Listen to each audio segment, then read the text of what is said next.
নমস্কার বন্ধুরা, তথ্যমিত্র ইউটিউব চ্যানেলের পক্ষ থেকে আপনাদের সবাইকে স্বাগত। আজকে এই ভিডিওতে আমরা আলোচনা করব ত্রিপুরার অনিয়মিত কর্মচারী সংক্রান্ত আরও একটি অত্যন্ত গুরুত্বপূর্ণ খবর সম্পর্কে। এবং দেখুন, এখানে বলা হচ্ছে আদালতের নির্দেশে নিয়মিত হলেন 6 জন অনিয়মিত কর্মী।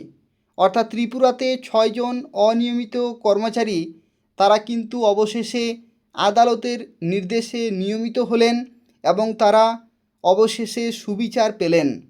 এটা ত্রিপুরায় অনিয়মিত কর্মচারী সংক্রান্ত অত্যন্ত গুরুত্বপূর্ণ একটি খবর রয়েছে। তো সেই ক্ষেত্রে শুরু থেকে শেষ পর্যন্ত ভিডিওটি দেখতে থাকুন। যা কিছু তথ্য রয়েছে সেই সম্পর্কে আলোচনা করব। তো দেখুন, সুবিচার চেয়ে দেশের শীর্ষ আদালতে মামলা দায়ের করে অবশেষে সাফল্য পেলেন শিক্ষা দপ্তরের অধীনে কর্মরত রাজ্যের 6 জন অনিয়মিত কর্মচারী। সুপ্রিম কোর্টের নির্দেশে এবার নিয়মিতকরণের অফার পেল বঞ্চিতরা। বুধবার শিক্ষা ভবনে শীর্ষ আদালতের নির্দেশ মেনে অনিয়মিত কর্মচারীদের হাতে নিয়মিতকরণের অফার তুলে দেন আধিকারিকরা। আর এই অফার পেয়েই এদিন মনের খুশির হাওয়া নিয়ে নতুন অফার প্রাপকরা ছুটে গেলেন ত্রিপুরা উচ্চ আদালতে। দীর্ঘ আইনি লড়াইয়ের শেষে নিয়মিতকরণের অফার পাওয়ার দীর্ঘদিনের অনিয়মিত কর্মচারীরা অভিনন্দন জানালেন রাজ্যের আইনজীবী পুরুষোত্তম রায় বর্মন ও তার সহকর্মীদের। সুপ্রিম কোর্টে দীর্ঘ আইনি লড়াইয়ের শেষে শিক্ষা দপ্তরের অধীন গ্রুপ ডি পদে নিয়মিতকরণের অফার পেলেন তারা। গত এপ্রিল মাসে সুপ্রিম কোর্ট শিক্ষা দপ্তরকে নির্দেশ দেয় 8 জন ডিআরডব্লিউকে নিয়মিতকরণের, কারণ তারা দীর্ঘদিন ধরেই অনিয়মিত হিসাবে সরকারি পেশাগত দায়িত্ব পালন করে আসছিলেন, কিন্তু নিয়মিতকরণের কোনো উদ্যোগ নেই।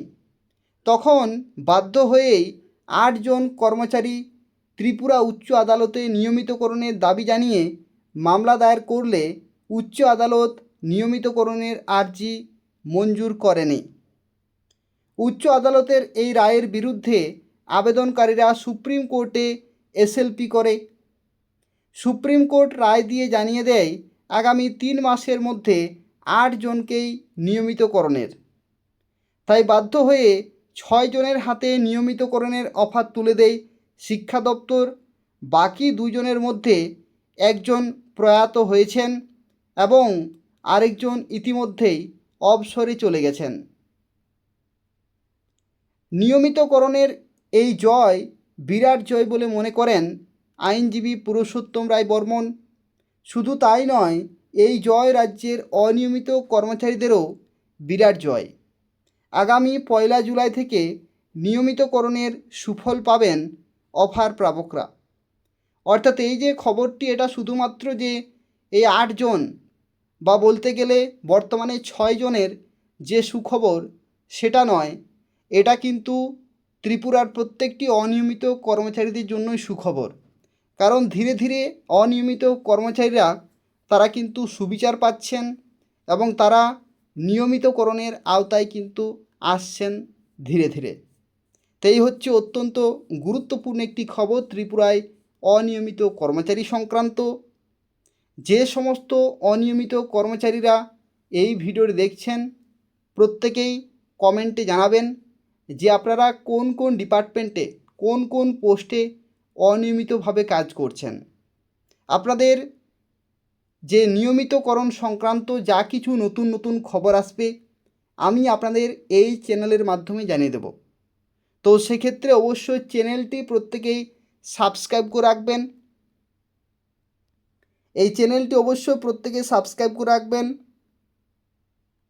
এবং তার পাশাপাশি নিয়মিত ফলো করবেন ত্রিপুরায় কর্মচারী সংক্রান্ত প্রত্যেকটি খবর সময় মতো পাওয়ার জন্য। ধন্যবাদ।